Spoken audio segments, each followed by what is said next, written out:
नमस्कार, मैं हूं नीलू। तो देखिए, व्यापार की दृष्टि से अफगानिस्तान कितना महत्वपूर्ण है, इसकी चर्चा अब खूब हो रही है। और अब इस चर्चा का बिंदु बना है ईरान। ईरान जो है वो लगातार अफगानिस्तान के मसले को हल करना चाहता है और इसके लिए उसने एक बैठक की है रूस, चीन, पाकिस्तान से। अब ये मसला कैसे हल होगा, क्या हल होगा, क्योंकि अरब देश पहले भी इस मसले को हल करने की कोशिश कर चुके हैं, लेकिन कुछ भी समस्या का समाधान नहीं हुआ। अब जब ईरान की दखल अंदाजी इसमें हुई है, दखल अंदाजी ना कहे, दखल हुआ है, क्योंकि ये पॉजिटिव वे में है, तो कह सकते हैं कि अब यहां से क्या स्थिति सुधरेगी व्यापार की दृष्टि से। इसी पर आज बातचीत होगी। बातचीत करने के लिए मयंक मेरे साथ है। मयंक, अफगानिस्तान का मसला एक बड़ा मसला है, व्यापारिक दृष्टि से बहुत महत्वपूर्ण, ज्योग्राफिकली कंडीशन जो इस वक्त वहां के हैं, लेकिन अब अरब देशों ने कह लीजिए कि वो बहुत कोशिश कर चुके हैं, लेकिन कुछ हुआ नहीं। अब ईरान ने इस पे इंटरवेन किया है। किस तरह से ये बैठक हुई है, किनके बीच में हुई है, क्या सहमति, किस तरह से इसको ये बात बिल्कुल सही है कि जहाँ पे जब कोई दूसरा किसी समस्या का हल नहीं कर पाता मिडिल ईस्ट में, और जब ईरान की एंट्री हो जाती है, तो वहाँ पे जो है मामला किसी ना किसी एंड तक जरूर पहुँच जाता है, ऐसा जरूर माना जाता है। अब देखिए, यहाँ पे जो खबर आई है वो कि ईरान में एक बड़ी बैठक हुई है। कुछ लोग इसको सीक्रेट मीटिंग भी कह रहे हैं, क्योंकि इसमें जो है कई ऐसे मुद्दों पर चर्चा हुई। इसका ज़्यादा लाइमलाइट में भी नहीं लाया गया इस मीटिंग को। Afghanistan's neighbors met in Iran and agreed to deepen regional coordination to address political, economic and security challenges. Afghanistan से जुड़े जितने देश हैं, उन सब के नेताओं की ईरान में एक बैठक हुई। इस बैठक में चीन भी शामिल था, इस बैठक में रूस भी शामिल था। ये बड़ी बात है। देखिए, इस बैठक के दो मकसद थे। पहले मकसद तो पहली बात जो आपने बताई कि ईरान ये चाहता है कि अफगानिस्तान पे जो सैंक्शंस लगे हुए हैं वो सैंक्शंस व्यापार के हटे, तालिबान को एक रिकॉग्निशन मिले, ताकि अफगानिस्तान से आसानी से व्यापार हो सके। ईरान के ऊपर भी काफ़ी सारे सैंक्शंस लगे हुए हैं। इन सूरत हाल में ईरान के लिए बेहद ज़रूरी है कि जो उसका कॉरिडोर है अफगानिस्तान से होके आता है वो खुल जाए, बाकी जो व्यापार हो रहा है अफगानिस्तान के ज़रिए वो तेज़ी से आगे बढ़े। अफगानिस्तान से चाइना को भी फ़ायदा होता है। इस लिहाज से अफगानिस्तान पूरे इस एरिया में एक व्यापार का बड़ा अहम बिंदु है, और ईरान ये चाहता है कि अफगानिस्तान के ऊपर लगे सैंक्शंस हटें, वहाँ पे पॉलिटिकल स्टेबिलिटी हो, ताकि ईरान को इसके व्यापारिक रूप से ईरान और अफगानिस्तान के आसपास के जुड़े देशों को फायदा हो। पहला मकसद तो इसका ये था जो कि सामने के तौर पे दिखाई दे रहा है। अब दूसरी अंदर की बात देखिए।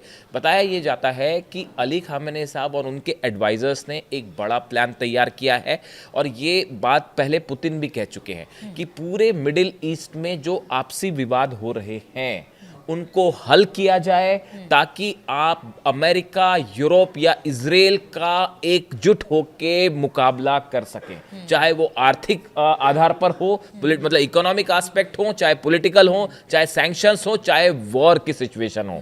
ये एक बड़ा प्लान तैयार किया गया है ईरान में। सुप्रीम लीडर ईरान के उनकी तरफ से सिक्योरिटी काउंसिल जो है वहाँ की, उसमें एक बैठक होती है। उसमें ये विचार होता है कि कैसे मिडिल ईस्ट में अगर आप एकजुट होकर रहते हैं, आपसी मसलों को अगर आप टॉक्स के जरिए हल कर लेते हैं, सुलझा लेते हैं, और अगर आप एक प्लेटफॉर्म पर दिखाई देते हैं। देखिए, वैसी ट्रेड और टैरिफ को लेकर जबरदस्त घमासान मचा हुआ है, पूरी दुनिया की इकोनॉमी पे इस पर असर हो रहा है। ऐसे सूरत हाल में अगर मिडिल ईस्ट में एक ऐसा मंच तैयार हो जाए जिसमें अफगानिस्तान, ईरान, तुर्कमेनिस्तान, आसपास के जितने आर्थिक और सामरिक दोनों तरीके से, स्ट्रैटेजिक तरीके से भी और इकोनॉमिक तरीके से भी, ईरान ये चाहता है कि यहाँ के आसपास के जो मसले हैं इकोनॉमिक कम से कम वो हट जाए, ताकि ये जो सैंक्शन से दबाव बनाने की कोशिश है इस पर नियंत्रण लगाया जा सके। और इसका जो प्लान है वो ईरान के सुप्रीम लीडर की तरफ से तैयार किया गया। और इसमें सबसे बड़ी बात यह है कि इसके लिए पुतिन और शी जिनपिंग, चीन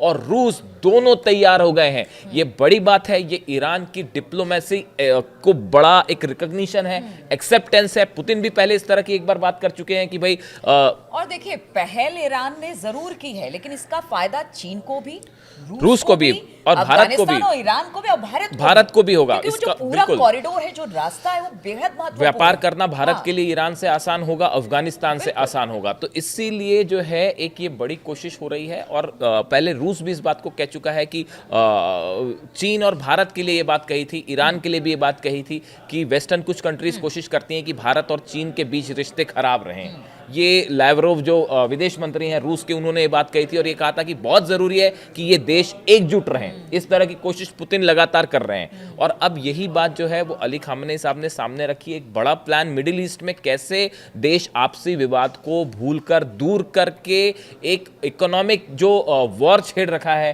वेस्ट ने या अमेरिका ने टैरिफ और ट्रेड को चलते को लेकर, उसका कैसे मुकाबला किया जाए। यानी कि समय की डिमांड है, समय की डिमांड के अनुसार ईरान का ये कदम है जिसको रूस और चीन सपोर्ट कर रहे हैं। ये पूरे क्षेत्र में दिखाता है कि ईरान का प्रभाव इतने सैंक्शंस के बाद भी, इतने टैरिफ्स और ट्रेड जितने जो है प्रतिबंध लगे हैं उसके बाद भी ईरान ने न सिर्फ वॉर के दौरान अपनी एक पोजीशन मजबूत की है, बल्कि इकोनॉमिक एस्पेक्ट्स और डिप्लोमेसी के लिहाज से भी ईरान का रिकॉग्निशन बढ़ता दिखाई दे रहा है मिडिल ईस्ट में। बिल्कुल। तो देखिए, ईरान ने ये पहल की है कि सबको एक साथ लेकर आना है।